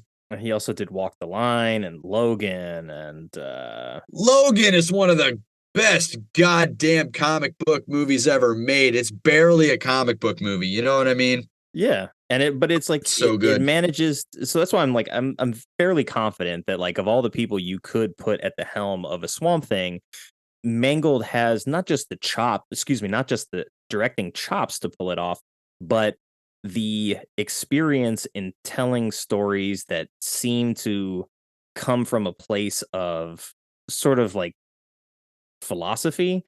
I mean, in Walk the Line, it's very much like I read Johnny Cash's it wasn't his book, but it was a book about the philosophy of Johnny Cash's music and what it meant. And so to see sort of that brought to screen, or to see something like Copland, where you've got this sort of like one holdout of like the good cop that does things for the right reasons, who has honor and he's in a world of just like every other cop is corrupt, and how his steadfastness sort of pushes back against everything else. So I think of all the people to really be in charge of a Swamp Thing product, Mangold's probably a really damn good choice. Sign me up. I'll see it. And I'll like it. Before we move on, I want to ask you, is there anything that you really wanted to talk about this particular Swamp Thing film before we cycle on to the next thing? Yes. Final thought. Dick Durock done dirty. The voice you hear in this movie is not the voice of the actor in the Swamp Thing costume doing all the action. And I don't know the name of the actor doing the voice, but it was overdubbed way after the fact. This was a studio mandate. The director didn't even know about it until the initial premiere. Imagine going to the red carpet. You're about to have your movie premiere in front of the press. You get up there and you're like, what the fuck did I just hear? Yeah, you're like, what? That's not the right voice. You like jump up. Hey, there's something wrong with the sound, you assholes. Yeah, it's whack as fuck. Apparently, and Jim Wynorski, the director, still says to this day that Dick Durock's voice was fine. It was good. It was good for the character. And he doesn't understand why it was replaced. But, you know, especially at that point in his career, those decisions were made way above his head. And so he just kind of you roll with it. I know. I can't imagine being a studio head and like you watching the previews of this and you're like, I'm not into Swamp Thing's voice. Let's dub it all over. And it's like they chose a voice that like doesn't really match this giant hulking figure that walks out of the swamp either. I don't know what to do with it, because here's the thing is that the voice in the first movie in 82 is a really good representation of how he comes across in the comics.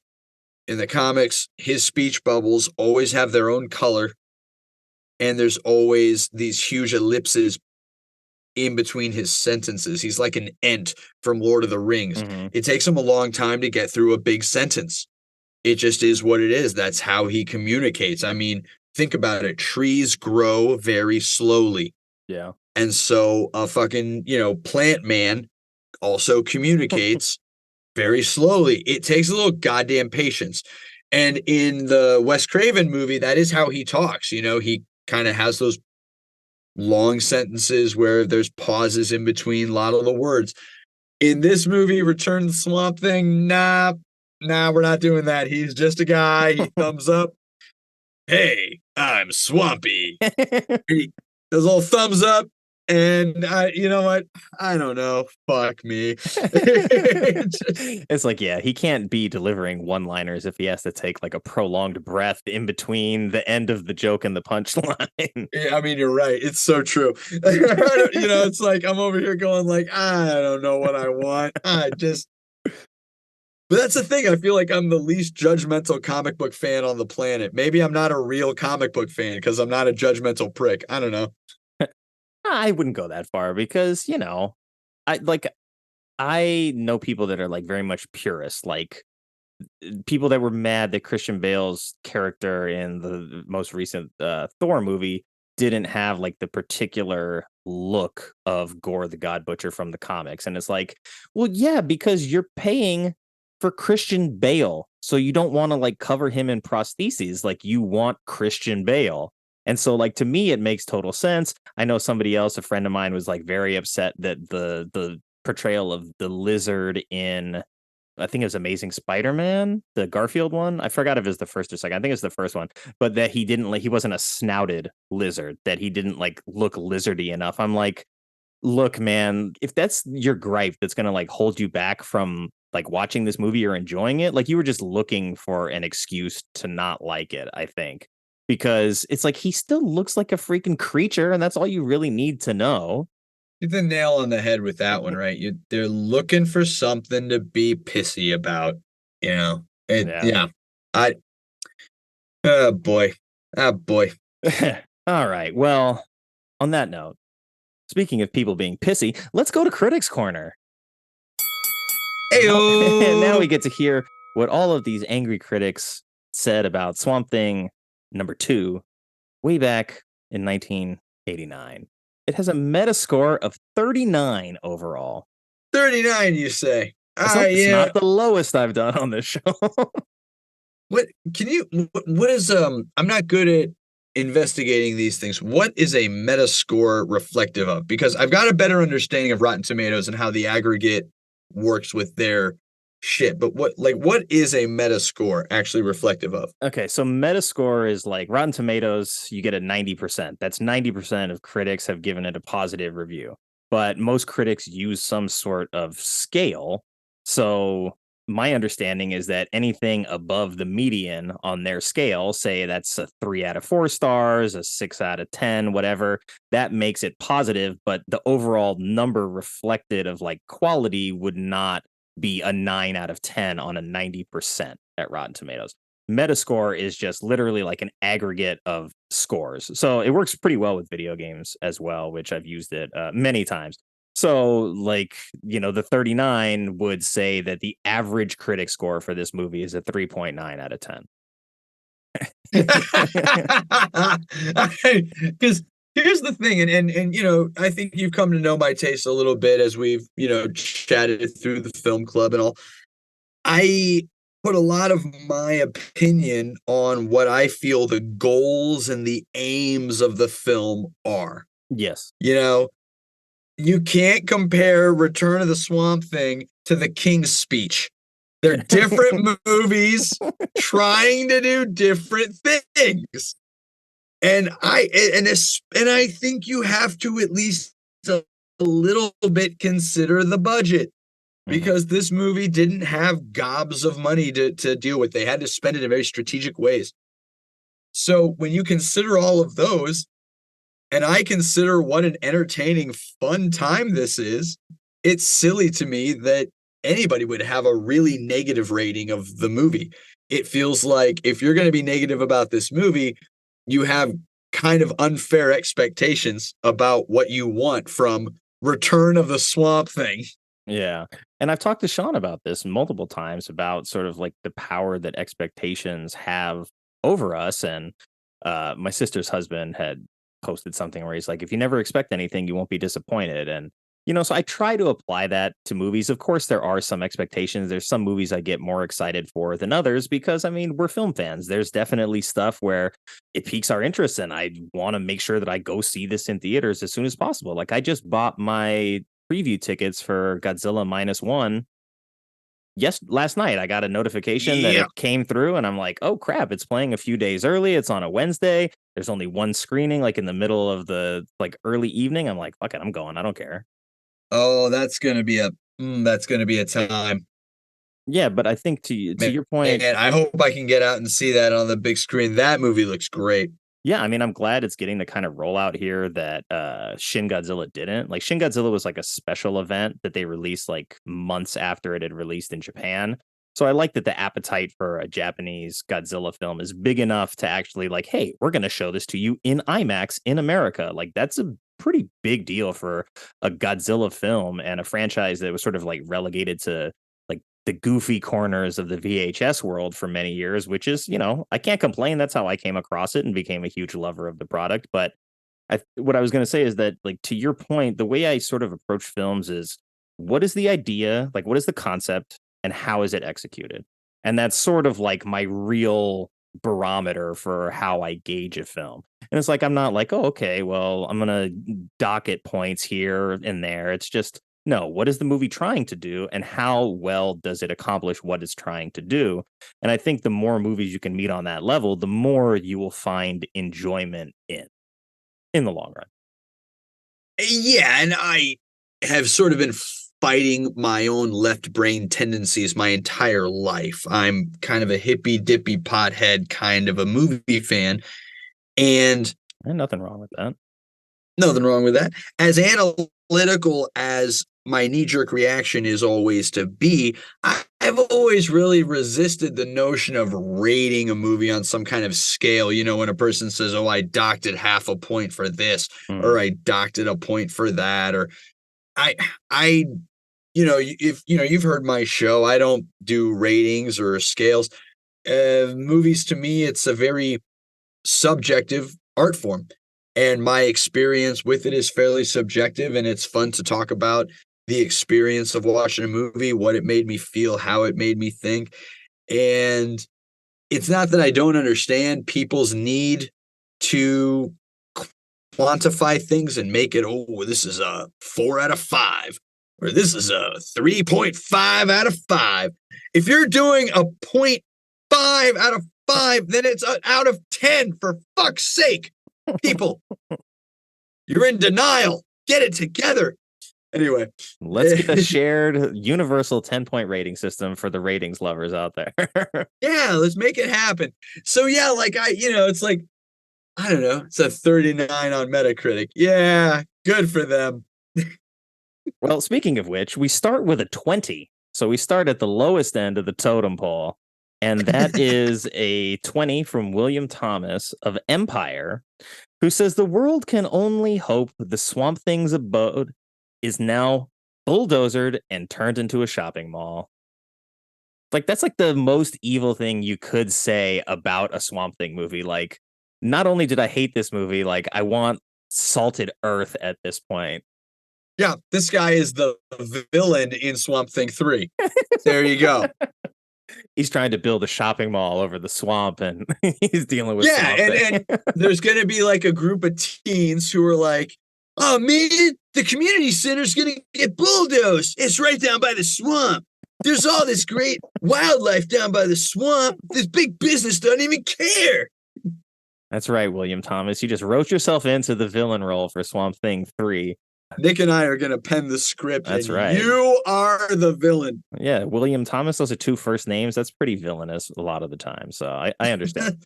Moving on to the Washington Post. They gave it a 25. Richard Harrington. He says, some films aspire to B status. Some achieve it accidentally. Return of Swamp Thing does neither. It isn't shocking or entertaining. At best, it is a catalog of bad acting, unredeemed by humor, and it will quickly settle back into the swamp of anonymity accorded most minor comic book heroes. And that was June 26, 1989. So this is like right as the movie comes out, too. He's like, let me try and bury this as quickly as possible. Well, this is the other thing about movies like this, is that when enough time passes, you can see a movie like this and you can appreciate a lot about it and forgive a lot about it. because of how much time has passed since it was made. And I think that especially people whose job it is to watch movies and write about them, I think they get a little hypercritical about anything that is made now. And so if you're writing in 1989, you're being hypercritical about movies that are being made in 1989 because you have no concept of what is to come in 5 years or 10 years. And so there's no charm to what is happening now. And especially back then when every jackoff, and I know I'm talking about the both of us, but every jackoff wasn't just on their computer going, this is what I think about this movie. These people were writing for publications. You said the Washington Post, right? A very major publication. This is a job. This is his job, is to watch fucking movies. Every movie, even movies he's not interested in, and write about him. And if he doesn't have rent. Fuck. Like, that's the thing. I try to get into the headspace of these people, and I say to myself, I don't give a rat's ass about your opinion because it is colored by a whole lot of trauma and situational bias. Yeah, at the end of the day, like, with everybody and their jobs, people are going to have bad days. And if you're having a bad day and you're going to see a movie that you don't want to see, that you feel like your editor has forced you into watching, you're going to end up in a situation where you're not having a good time, regardless of what the product is. And I think I end up seeing that more often than not with a lot of these exceedingly negative reviews, because it's one thing to look at this movie and be like, okay, like, it's not excellent in any like particular way, or maybe it's not, it doesn't expand on the ideas of the first movie in any way that I felt was meaningful. Like, there's meaningful criticism to be sort of mined out of watching this film and watching the first Swamp Thing. But like, this is not that. These people are like, nah, I'm here to take a steaming shit because I had a bad day. Oh yeah. Well, and and consider the difference between what these people do and what movie podcasters like us of today do.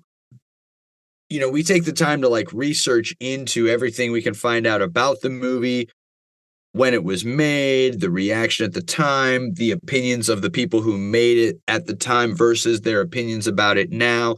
I think a lot of people, certainly the people I like to listen to the most, they put a lot into digging into this one work of art and trying to dig out what the artists creating it wanted to do and celebrating that to the best of their abilities, while at the same time acknowledging the things that maybe didn't work so well.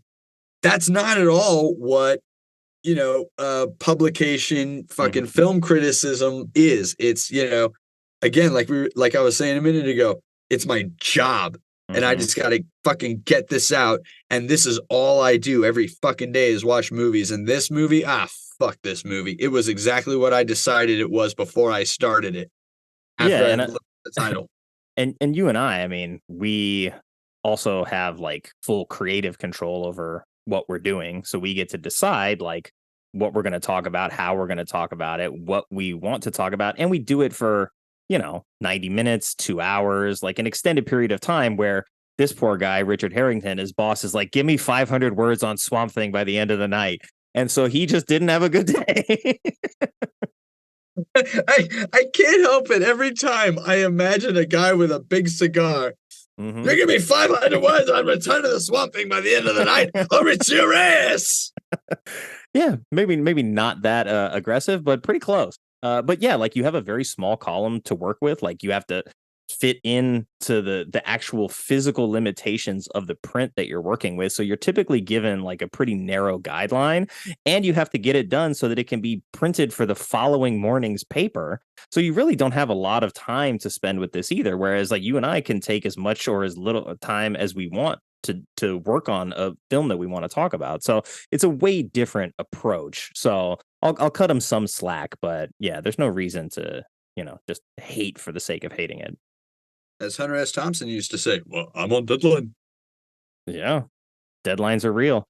Well, for some people. For me, I don't adhere to them too strongly anymore. I try, but I fail often.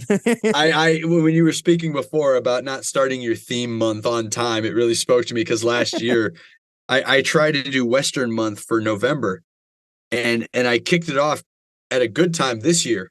Last year, it took me until halfway through November until it kicked off Western month, and it went into December, and I was like, yeah, fuck me, I didn't schedule this well, whatever. Yeah, but you're your own boss, so it doesn't ultimately matter that much. Correctamundo. All right, what else we got? And let's move on to Variety. This has no name attached to it because they're scared, and they gave it a 40 out of 100. It says the return of Swamp Thing is a scientific hokum without the fun. Without the fun, come on, that's unfair. Second attempt to film the DC Comics character will disappoint all but the youngest critters. And hey, I mean, we're not young anymore. I mean, we're not super old either, but like, I can understand that this is, a criticism that this movie is aimed at kids, but to act like this movie's not fun when it basically like hits all the tentpole things that all of the other 80s action movies do, like shit is blowing up like crazy.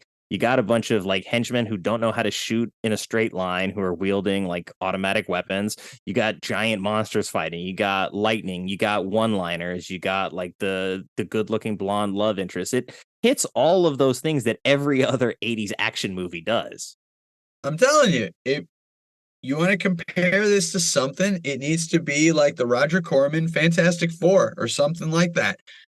That's the weight class. You know what I'm saying? Yeah.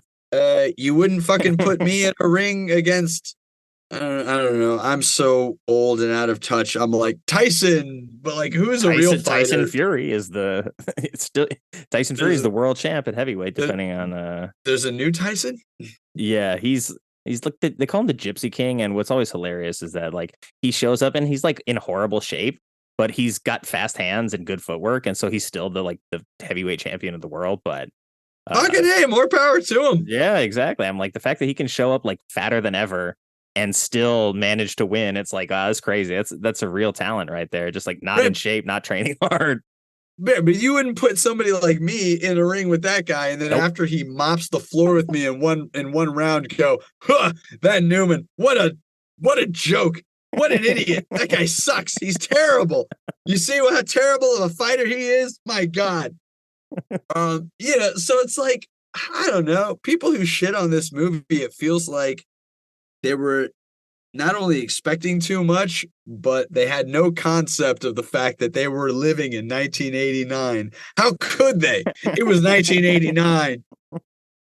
Bitch, we're all still spinning.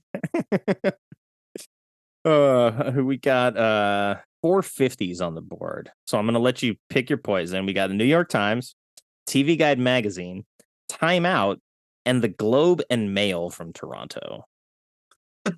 Wait. The Globe and Mail from Toronto, that's one publication? Yes.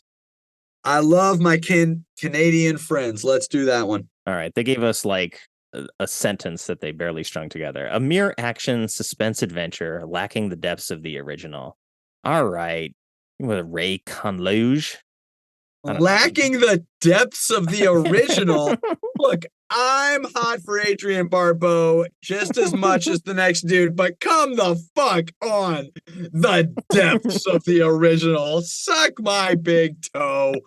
I don't think so. No. Sorry, Ray. All right. Yeah, but I mean, like, that's someone who just was like, it's not the original. Don't care for it. I'm giving it an exactly median score and moving on and just getting on with my day. It's silly too, because to say the original makes it sound as if the character didn't exist until they made the movie in 1982. He'd been in comics for over a decade at that point. So, I mean, not to be that guy, but mellow the fuck out. And I mean, like, I know Wes Craven became a huge deal, but in 1982, when he made this movie, he was not that big of a deal. Mm-hmm.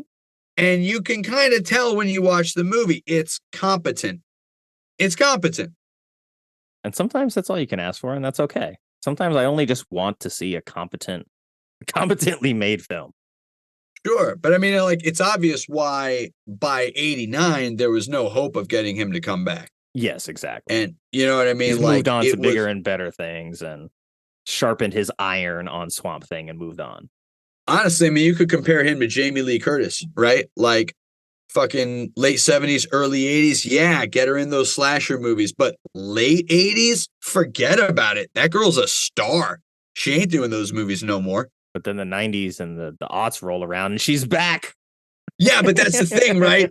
It's like almost high fucking budget. Like it's like more prestige. It's fucking huge distribution, even for H2O, right? Yeah. So it's like, I mean, now she's Oscar winner, Jamie Lee Curtis. Right. Hey, and didn't Wes Oscar Craven winner. Didn't that happen with Wes Craven too, where he left and then came back and did do Nightmare like 10 something years down the line? I get mixed up with him because, like, I don't know if he ever went away. Like, when was Wishmaster? That was like 93, is that right? I want to say 94, 95, but definitely in that pocket of like not quite the early 90s, maybe not quite the late 90s. That movie was way better than I thought it was Yeah. gonna be. I didn't watch it until, like, I don't know, ballpark it 8 years ago. Yeah, it seems kind of like cheesy on the surface, and then I watched it. I'm like, this is actually a pretty solid horror movie. Like, if you're gonna make a horror movie about a genie, like this is about as good as it's gonna get. Wes Craven, fucking rock star. Yeah. All right, let's close it out with Peter Travers of Rolling Stone gave it a 63. This is maybe the most positive thing I've ever seen Peter Travers give give a rating on that I've read on this show, at least. So I'm a little surprised, but he says, go ahead and scoff. But this cheap jack sequel to the 1982 cult favorite about a hunky scientist, Dick Durock, turned talking plant delivers more tacky hit and miss hilarity than a Cineplex full of teen sex comedies. Nailed it. Yeah, no, that actually sounds pretty positive. Although, yeah, it's very positive. Although Ray Weiss was the sexy scientist from the first one, but that's okay. We're not going to. Yeah, Pete. Yeah, Pete. We're putting you on notice. And that wraps up Critics Corner. That's how we do it. We get out of here. We get out of here with the best review. So we always get to end on a positive note. But I want to give you an opportunity to talk about your show. You've been doing it for what seems like a really long time now, but you're into the hundreds. What was this? 139? Yeesh. Yeah, and the thing of it is that the episode numbers are very deceptive, because if it's a particular sub-series like I Am Batman or Tarantino Jamborino or Classic Corner with Mom, that takes over the episode count. So whatever number you're seeing, like 139, it's actually at least 20 to 50 more than that. We've been running now for a full 4 years. We started the first week of 2020. Oh, wow. So was this a pandemic project then? Kinda. That was a bit of a coincidence, you might say, because I started the first week of January 2020, and like the pandemic didn't really get rocking until like late February, early March, at least for me in Chicago. This was something I'd been thinking about starting for a long time, and my now wife at the time was my girlfriend, and she really inspired me to kind of pull the trigger and just do it.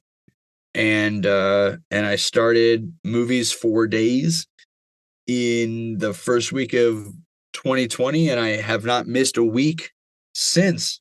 New episode every Friday night.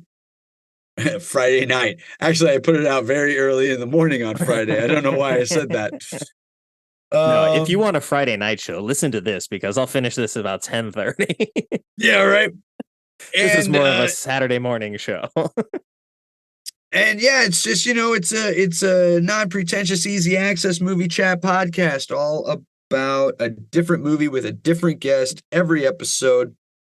It's all about examination and celebration. We don't get that negative on my show, because any movie that actually gets made and released is a miracle, because it took so many different people to make it happen. And my only requirement and demand is that my guest is excited to talk about the movie we are talking about. But I smoke a lot of weed, and I don't like to focus on one thing too much. So I've got a lot of sub-series. We've got I Am Batman. We've got Tarantino Jamborino. We've got Classic Corner with Mom. We've got the Rex Brothers, where me and my actual brother Phil talk about a movie that only one of us have seen and the other one just saw for the first time. We've got What's the dog one? We've got Puppy Tales. Puppy Tales. I was thinking Paw Patrol, and I'm like, no, that's a dog cartoon. That's a real property. No, Puppy Tales, where me and my dog Han Solo, who is no longer with us, discuss different dog movies. Yes, it's a thing. Check it out. And yeah, man, that podcast is available all over the damn place. Spotify, Audible, Podcast Addict, Google Podcasts, ridiculous. Find me, my ass is everywhere. And definitely check me out on Twitter because it's the new Sears Tower and I just won't call it anything else. At Movies Dayz. Movies is spelled regular. Dayz is spelled with a Z. I'm just pleased as punch to be a part of the Scheist International Film Club. And you should keep checking out what Nick Scheisty has to do because it's good stuff. Yeah, we're doing 8mm tomorrow. Oh shit, I need to watch that, don't I? Yeah, me too. Not like I chose it or anything. Man, you better believe I'm going to be coming at you with some Nick Cage impressions. I can't help myself. I get all voice happy with the crowd. I bank on it, believe me. But I'm going to make sure that I put up all of your information in the show notes as well. So it's super easily accessible for anybody that just wants to click on it and have it take them where the internet takes them. Do you have like the rest of your sort of Westerns already set for the rest of the month, or yes, you want to tell the audience what you're doing next beyond 310 to Yuma? Absolutely, y'all. Check out the rest of Western month on Movies for Days. Every November we dedicate to Westerns. We're doing 310 to Yuma this week. Later in the month we've got The Quick and the Dead. Ooh, another Russell Crowe one, yeah. Another Russell Crowe. Yeah. Butch Cassidy and the Sundance Kid and Young Guns 2. Oh. Yes, because last year we did Young Guns.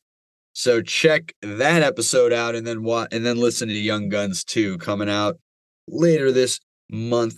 Western month. Movies for Days. And I'll tell you something else. We got a sub-series all about Nicolas Cage on Movies for Days. That's Rage for Cage. And then they go in the Cage match. They go into the Cage match. It's always two different Nicolas Cage movies that we pin head-to-head in the Cage match. So you couldn't do better than to take November and go through my back catalog of Rage for Cage and pair it up with Nick Vember, the Scheist International Film Club. Yeah, did you do 8mm? We have not. So I can't use the cheat sheet then, huh? I was gonna say you're gonna get unfiltered Newman coming at you tomorrow. But you know me, man. I'm respectful. We got a whole group of people, awesome folks, who are going to be talking about this movie. So I will sit on my hands patiently until it is my turn to speak. I promise. Well, I expect you to bring the cagiest action of them all. So I'm looking forward to it. I do have to still watch it. I've seen it before, of course, which is why I put it up. And I don't even remember why. I think last year we didn't actually do like themed months like this. We did Donald help facilitate the Nick Cage tournament, which was we put like 32 Nick Cage movies into the draft. We all drafted, and then we had like a showdown tournament over the course of the month. And I think I picked 8mm, and it was like one of my movies that got eliminated early. And I was like, no, this movie's better than you think it is. So now we're here. Do you remember the title of that George C. Scott movie that has kind of similar plot elements to this? Because I can't remember the title. I've never seen it. It's similar to 8mm. It's, George C. Scott is like hunting down like a fucking film of, I think it's his daughter, and it's something real nasty. And then he finally sees it, and he's like sitting in the theater, and we just watch him watching it, and he's like, turn it on. That sounds familiar, and I had just like looked up George C. Scott the other day for something, and I don't remember. I love George C. Scott. The Changeling, Exorcist 3. God, he's good. Yeah. Angry, drunk asshole. I love him. Well, on that note, I want to wish everybody a good night. Thank you for tuning in. Thank you for being here. and talking Swamp Thing with me. Not just the movie, but all of your Swamp Thing knowledge coming into play. Absolutely, positively. Thank you for having me. And you and I got to work out a time for you to come on Movies for Days, man. I'd love to have you. I know somebody snaked in there and took Pontypool off your list, and I was so heartbroken. I was like, I can't even think of anything else that I would do in place of Pontypool from this list. So I'll just sit it out and I'll listen to the episode and cry in silence. Something will come to you, and you just hit me up, man. Hit that DMs and go, wait, what about this one? Absolutely. So yeah, you let me know if you have a theme month or something coming up. I'll think about it, and then we'll work something out in the future. But I'm not going anywhere. We'll be here on X until it crashes and burns completely. Hells to the yeah, man. All right, well, I guess I'll talk to you tomorrow morning, won't I? Cool. Thank you again for your time, and I will talk to you in the morning. Peace. Thanks again to Newman for coming by the show, hanging out, and talking the return of Swamp Thing. If you like what you heard, make sure you check out his show, Movies for Dayz. And you can find him on Twitter, X, talking movies, showing you what's going on the show, at Movies Dayz with a Z. And of course, thank you to everyone who took the time to listen to this episode. I know you have a lot of choices when it comes to podcasts, and I appreciate you spending your time with us. I hope you enjoyed the show, and if you do, please consider leaving a rating and telling a friend about it. And the new support page is live at ko-fi.com. That's ko-fi.com/badmovieswelove. I'd love to hear from you, so if you have a bad movie you love, and or maybe would like to be a guest on the show, you can contact me now at badmovieswelove@theshice.com or badmovieswelove on Twitter and Instagram, and that's love with an LUV. And as always, take care, be well, stay safe, and have fun however you get your movies.